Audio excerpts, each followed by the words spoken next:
जगन्नाथ मंदिर पर हुए हमलों के इतिहास की जानकारी आज भी बहुत कम लोगों को है। हमने इस विषय पर काफी रिसर्च किया और ओडिशा सरकार की आधिकारिक वेबसाइट पर जगन्नाथ मंदिर पर हुए हमलों और मूर्तियों को नष्ट करने की कोशिशों का पूरा इतिहास लिखा हुआ है। इस वेबसाइट पर मौजूद एक लेख में बताया गया है कि मंदिर और मूर्तियों को नष्ट करने के लिए कम से कम 17 बार हमला हुआ और इन हमलों की वजह से ही गैर हिंदू लोगों और विदेशियों के प्रवेश पर यह प्रतिबंध लगाया गया। जगन्नाथ मंदिर को नष्ट करने के लिए पहला हमला वर्ष 1340 में बंगाल के सुल्तान इलियास शाह ने किया था। उस वक्त उड़ीसा उत्कल प्रदेश के नाम से जाना जाता था। उत्कल साम्राज्य के राजा नरसिंह देव तृतीय ने सुल्तान इलियास शाह से युद्ध किया।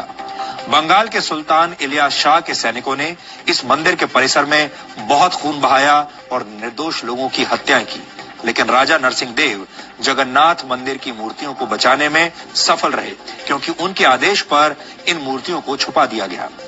इसके बाद वर्ष 1360 में दिल्ली के सुल्तान फिरोज शाह तुगलक ने जगन्नाथ मंदिर पर दूसरा हमला किया। तीसरा हमला वर्ष 1509 में बंगाल के सुल्तान अलाउद्दीन हुसैन शाह के कमांडर इस्माइल गाजी ने किया।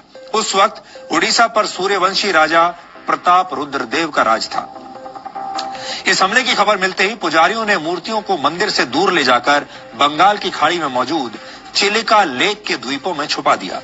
प्रताप रुद्रदेव ने बंगाल के सुल्तान की सेनाओं को हुगली में हरा दिया और वहां से भागने पर मजबूर कर दिया। इसके बाद वर्ष 1568 में जगन्नाथ मंदिर पर सबसे बड़ा हमला हुआ। यह हमला काला पहाड़ नाम के एक अफगान हमलावर ने किया था। इस हमले से पहले ही एक बार फिर मूर्तियों को चिलिका लेक के एक द्वीप में छुपा दिया गया, लेकिन फिर भी हमलावरों ने मंदिर की कुछ अन्य मूर्तियों को नष्ट कर दिया। इस हमले में जगन्नाथ मंदिर की वास्तुकला को काफी नुकसान पहुंचा था। ये साल उड़ीसा के इतिहास में निर्णायक रहा। इस साल के युद्ध के बाद उड़ीसा सीधे इस्लामिक शासन के तहत आ गया। इसके बाद वर्ष 1592, 1601, 1611, फिर 1617, 1621 और फिर वर्ष 1641 में भी इस मंदिर पर हमले हुए। इस दौरान मूर्तियों को बचाने के लिए पुजारियों ने नाव के जरिए नदी के रास्ते से भागकर मूर्तियों को छोटे मोटे गांवों में छुपाया। कई बार बंगाल की खाड़ी के द्वीपों में भी इन मूर्तियों को छुपाया गया। इन हमलों में मंदिर के रत्न भंडार में मौजूद हीरे, मोती और सोने को लूट लिया गया। मंदिर पर 16वां हमला मुगल बादशाह औरंगजेब के आदेश पर वर्ष 1692 में हुआ था। औरंगजेब ने मंदिर को पूरी तरह ध्वस्त करने का आदेश दिया था। तब उड़ीसा का नवाब इकरम खान था, जो मुगलों के अधीन था।